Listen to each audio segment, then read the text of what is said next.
नमस्कार मित्रांनो, मुख्यमंत्री माझी लाडकी बहीण योजनेमध्ये आता नवविवाहित जोडप्यांना सुद्धा महिन्याला 1500 रुपये दिले जाणार आहेत। याबद्दलचा जो शासन निर्णय आहे 12 जुलै 2024 रोजी राज्य सरकारच्या माध्यमातून घेण्यात आलेला आहे। आता नवविवाहित जोडप्यांना या योजनेमध्ये जर लाभ घ्यायचा असेल तर काय प्रोसेस असणार आहे याबद्दलची पूर्ण माहिती आपण या व्हिडिओच्या माध्यमातून समजून घेणार आहोत। त्यासाठी नक्की व्हिडिओ शेवटपर्यंत पहा। तत्पूर्वी चॅनलवरती पहिल्यांदाच आला असाल तर चॅनलला सबस्क्राइब करून बेल नोटिफिकेशनला क्लिक करा। चला तर मग व्हिडिओ सुरू करूया।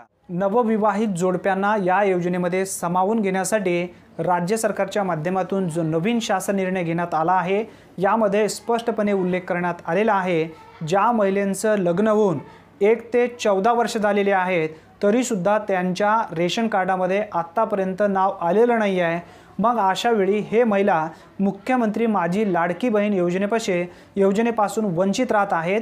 म्हणून राज्य सरकारच्या माध्यमातून अशा महिलांना मुख्यमंत्री माझी लाडकी बहीण योजनेमध्ये पात्र करण्यासाठी त्यांच्या पतींचा पुरावा त्या ठिकाणी जोडण्यासाठी सांगण्यात आलेला आहे। जर त्यांच्या पतींचं नाव 15 वर्ष होऊन जर रेशन कार्डामध्ये झालेलं असेल तर त्यांच्या पतींचं रेशन कार्ड त्या ठिकाणी जोडता येणार आहे। म्हणून अशा महिला या योजनेपासून वंचित राहणार नाही। त्यांच्या पतींचं टीसी तुम्ही जोडू शकता, त्यांच्या पतींचं मतदान कार्ड तुम्ही जोडू शकता आणि तुमचं स्वतः जर रेशन कार्डामध्ये नाव असेल, जर 15 वर्ष रेशन कार्डामध्ये नाव येऊन जर झालेलं नसेल तर अशा वेळी तुमच्या पतीचा उल्लेख या ठिकाणी ग्राह्य धरलं जाणार आहे। अनेक महिला विनाकारण या योजनेपासून वंचित राहणार आहेत, म्हणून राज्य सरकारच्या माध्यमातून हा महत्त्वपूर्ण निर्णय घेण्यात आलेला आहे।